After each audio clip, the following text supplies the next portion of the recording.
Yo, what is going on, guys? Hope everyone's having a fantastic day today. So we have some updates on the Philadelphia Eagles, a lot to digest here. Some good news heading our way. I mean, it's nice to have some good news. So let's get straight into all of it. Let's go. Because I've seen enough horror movies to know any weirdo wearing a mask is never friendly.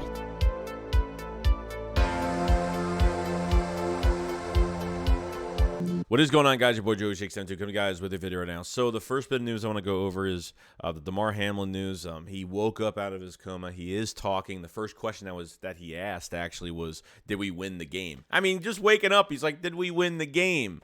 Someone said to him that you won the game of life. And I think that's all that matters. Us banding together as a community really helped this whole thing and this tragedy that happened. And that's not a tragedy anymore. Now it's looking like he's awake. He can get home. He can rest up. Who knows? Maybe he could play a playoff game soon. So you never know with a couple weeks of rest what could happen here. So very happy for obviously him waking up and we're pretty much out of this thing now. And hopefully just got to get healthy, just feeling better, and that's really it. So the whole league did a really good job. The fan bases all around, all NFL fan bases have done a really good job and supporting him and supporting to his cause and everything like that. It's been fantastic. So very happy for everybody and happy for him. So hopefully he gets out of the hospital soon, gets better, and like I said, maybe plays a playoff game and we'll see what happens. But regarding to the Bills-Bengals game as of right now, it has been just canceled. So really at the end of the day, the Chiefs are going to get the first seed, and they're just going to treat it like it's a tie or it's just a suspended game, and it's just not going to count pretty much. So that has been official as of right now, which I think is the smartest thing because it's just going to mess up everybody's schedules, ticket sales. It's going to mess up so much to change so much to redo this game or replay this game. So I think they did the right decision in just canceling it. I mean, both teams are in the playoffs, so it really doesn't matter. But obviously, it affected, the seeding a little bit. But I think there was just more that has happened that I think that both teams did not care about. As long as Demar Hamlin gets better, that's all that really mattered. Okay, so it is what it is. Does not affect the NFC, obviously. Doesn't affect, the AFC. Nothing. It's just going to be a canceled game, and that's pretty much it. So that's the news on all that. Prayers for Demar Hamlin and everything that's been going on, man. Glad he's awake, talking, and out of the coma, which is fantastic. So prayers up for him. Now, first bit of news, I'm really excited. Jalen Hurts definitely was at practice again, throwing, going through ball security, going through everything, really. So, really nice to see him at practice again. It's looking towards that direction. Rumors coming out that Jalen Hurts is playing this week. Sirianni's still not saying that he's playing officially. I don't know why he's keeping it a big secret right now, but it's really good news. We need him this week. Like I said, I don't trust Gardner Minshew against the Giants. Even the Giants' backups, whoever's playing in this game this Sunday at 4:25. It should be really interesting, but I have no trust in Gardner Minshew playing this week. I'm hopefully Jalen Hurts comes back. How is he going to look when he comes back? Obviously, being a couple weeks off is going to be, different, but I think once he gets in the groove of things, his teammates are going to be ready to, welcome him, and we'll be ready to go. I think we'll be good to go with Jalen Hurts. So it's trending upwards with Jalen Hurts. I cannot complain about it. Now, there has been some news. This is from one of the beat writers from the Giants that was at Giants practice, okay? It's looking like they're going to be benching, especially with the Demar Hamlin incident. Probably made it worse for the Giants. I don't know if we should play players. Who knows? Anything that you see could really send a message. Originally, I think the Giants were going to bench, Brian DeBoll was going to bench these players. I mean, the Eagles were 14.5 favorites from Vegas, which already tells you that that there's already inside information from right after the day after the Saints game, 14.5 favorites, that they were going to bench their starters regardless. So, like I said, I don't care about this. I don't care if they bench them, start them, don't matter to me. All I wanted was to get an answer, really. I mean, there's no official answer yet, but what it looks like from practice is a lot of starters not even practicing right now or getting first-team reps right now. So I could see the Giants benching their players this week. And then the Giants fans on Twitter are getting so pissed off over it. I don't know why they're getting so mad over it. It makes no sense. why they would be so mad, so angry, and just be so, like, you got a playoff spot. You winning or losing this game does not mean anything for the Giants. They don't move up or down in seeding. It means nothing. All it means is they want some revenge on the Eagles that they're not going to get, and that's pretty much it. But playing in a game like this, that means absolutely nothing for the Giants. You already have enough injuries as it is. Getting more injuries from that game, you're just going to blame yourself. That head coach is going to get a lot of heat for starting players in that game. If anybody, vital players get injured like Saquon Barkley, or God forbid, you never know at this point. So they are better to rest their starters. Simple as that. As much as it's so, I'm not trying to be biased and say, oh, please rest their starters. I'm not, because it'd be stupid just to get some revenge on the Eagles for 2020 or whatever the case may be, that everyone thinks that the Giants need to play this game for some reason. So that is the rumor mill right now. As for the Giants, as of right now, a lot of starters aren't starting. There's some other guys getting some first team reps. That is the rumor right now with that team.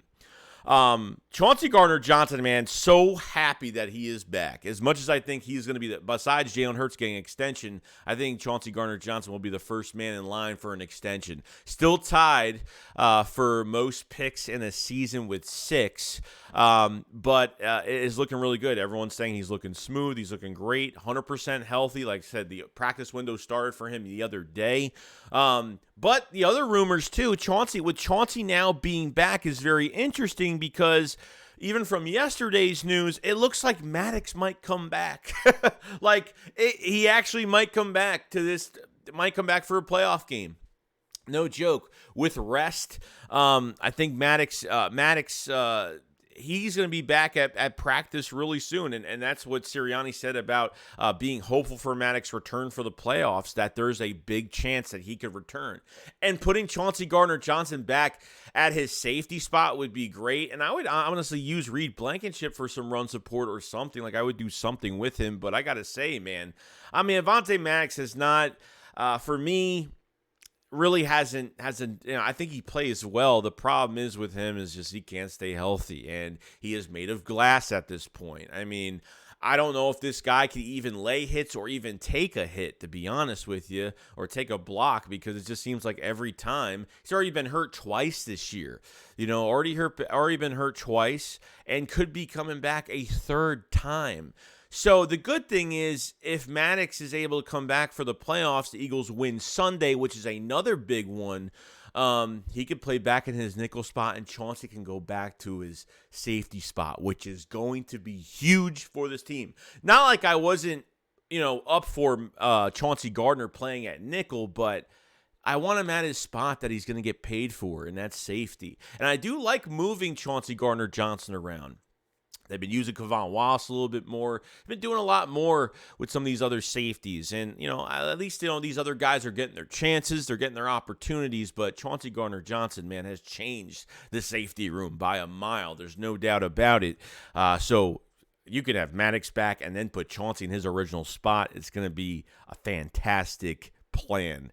So this win on Sunday is not just for Lane Johnson obviously being able to play in that first playoff game, but Maddox getting back to his original spot and putting Chauncey back at safety is going to be really important. So we'll see what happens. Now, there's been a lot of rumors about Kaiser White. The last couple games, he's given up over 110 yards in coverage. Kaiser White actually had a beginning of a good season, and then hasn't really got as much attention as I thought he was going to be. Obviously, TJ Edwards has been the better linebacker out of the whole entire group.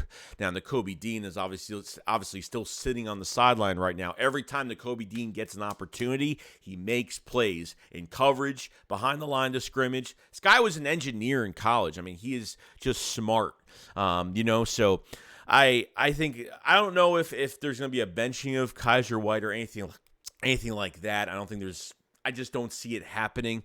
Like I said, even when the season started with Dean being that number 3 linebacker, or the guy pretty much sitting on the bench just playing special teams pretty much, he's got a lot of, he's got players that just have more significance in front of him that have been in the league longer. And I mean, to be honest with you, as Nakobe Dean has went into these games throughout time and time this year, he has showed me that he could probably start for another team right now. He could start for another team right now. So I don't like the coverage from Kaiser White or TJ Edwards. I think their pass coverage sucks. I think it's that bad they can't even cover tight ends. We have seen that time and time again. Dean, is he going to have a shot? I don't know. I think it was Kaiser White that had that ankle injury a few weeks ago, and I thought Dean was going to get a lot of snaps. Kaiser White ended up getting healthy for the next week after that. So Dean really didn't have a shot at being a starter. But, man, it doesn't – I would not be against putting Nakobe Dean in a game even now. I mean, just changes that middle pack of your defense. Just so excited to see the future of this kid. I don't even want to wait till next year. Like I want this guy to play so bad. It's just absolutely insane. So just about the linebackers in general, guys, the pass coverage has been pretty bad. You know, Kaiser White has had the worst of it between TJ Edwards. But even though TJ Edwards has come out as the better linebacker this year, there's no doubt about that. And both of them as free agents after this year as well, which is really interesting. Now, Gannon actually told the truth. This is the second time he's told the truth. Gannon he already admitted. Gannon admitted that he uses the defensive ends in too much pass coverage. Thank God. I mean, can't be any happier than that to see Jonathan Gannon say, yeah, we remember. I remember talking about it when Reddick was in pass coverage. He was in pass coverage for that last game we played against the Saints. I saw him on one play in pass coverage, but he had him in pass coverage so much that we weren't getting the numbers from Reddick. We said if Reddick doesn't have double-digit sacks, okay, if he doesn't have double-digit sacks, it's a failed season, not because of Reddick, because of how Jonathan Gannon is using him. 16 sacks for the season, and he says he probably should have 25.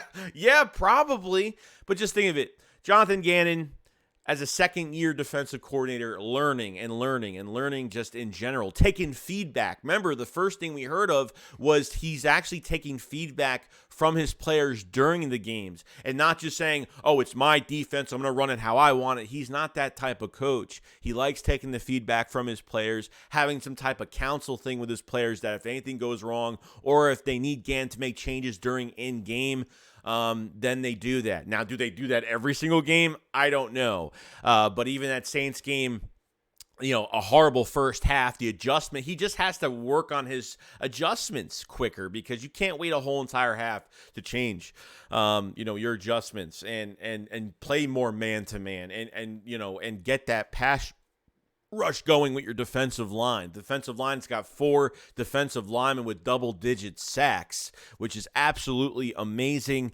So you gotta, I like that Gannon is at least more humble. I like that he is a humble coach and will talk about his mistakes and will put it on himself if that's the case, because I can't really complain about that Saints game, guys. Like they put the offense an opportunity like 3 times to score and do anything. The defense was rocking. Offense couldn't get anything done. Quarterback play was just horrible. Coaching around the quarterback play was that bad. So, like I said, I really do like, Hassan Reddick, 3 different teams over double-digit sacks. He's, I think, the 3rd or 4th player to do it.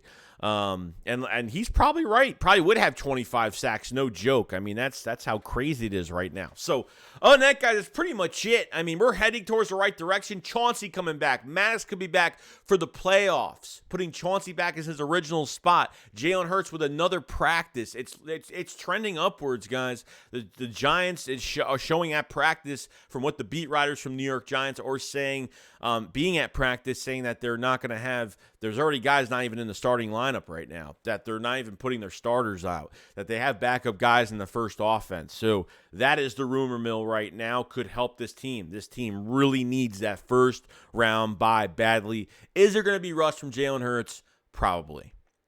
That much to where he's going to look that bad? No. I feel like it might take a couple, maybe a series. It's going to take a little bit. Practice is practice. Game reps are game reps at the end of the day. So it's going to be fun to watch. And there's nothing official on Jalen Hurts starting. There's nothing official on the Giants resting their starters. There's no official anything on anything. This is where it's trending right now. As soon as this Eagles lost against the Saints, the Eagles were automatically 14.5 favorites because Vegas knew that the Giants were going to rest their starters. That's the reason why. So let me know what you guys think about all the news coming out. Damar Hamlin, prayers for him, man, for waking up. And, good Lord has been on his side. And I'm really glad that he's taking a turnaround now. So, all right, guys, I will see you guys on the next one. Shake Squad up, follow us live. Peace out, guys. Peace.